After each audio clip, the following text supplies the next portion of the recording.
இந்த உலகத்தில் ஒரு இரவு மட்டும் நிலா முழுமையாக ஒளிரும். அது சாதாரண இரவு இல்லை, அது மாசி பௌர்ணமி. அந்த இரவில் நம்பிக்கையோடு கேட்ட பிரார்த்தனை விதியையே மாற்றுமாம்.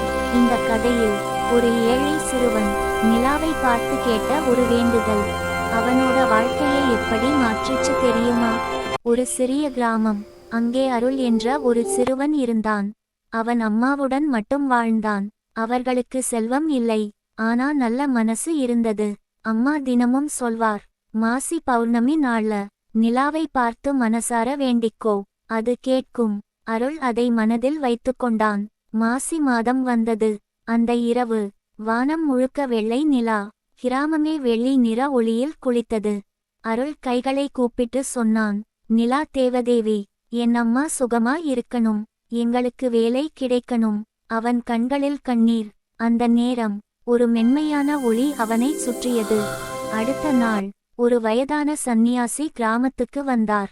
அவர் அருளை பார்த்து கேட்டார், நேற்று இரவு என்ன வேண்டினாய்?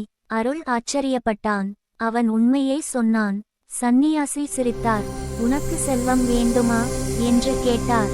அருள், எங்களுக்கு போதும், சாப்பாடு இருந்தா போதும். அந்த பதில் சந்நியாசியை மகிழ்ச்சியடைய செய்தது. சந்நியாசி அருளுக்கு ஒரு சிறிய விதை கொடுத்தார். இதையை வீட்டின் பின்புறம் நட்டு வா, மாசி பௌர்ணமி ஒளி பட்ட இடத்தில்.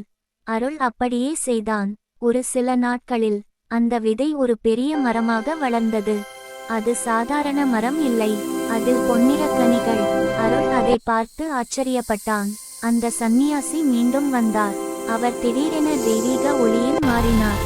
அவர் சொன்னார், நான் சாதாரண மனிதன் இல்லை, நிலா சாட்சி வைத்த உன் மனசுக்கு இது பரிசு. செல்வம் மனசுல தான் ஆரம்பிக்குது. அவர் மறைந்தார். அருள் அந்த மரத்தின் கனிகளை ஏழைகளோடு பகிர்ந்தான். அவன் செல்வந்தன் ஆனான், ஆனா அகந்தை இல்லாமல். மாசி பௌர்ணமி இரவு நிலா ஒளி மட்டும் தராது, நம்பிக்கை உள்ள மனசுக்கு புதிய வாழ்க்கையும் தரும். நம்பிக்கை தான் உண்மையான செல்வம்.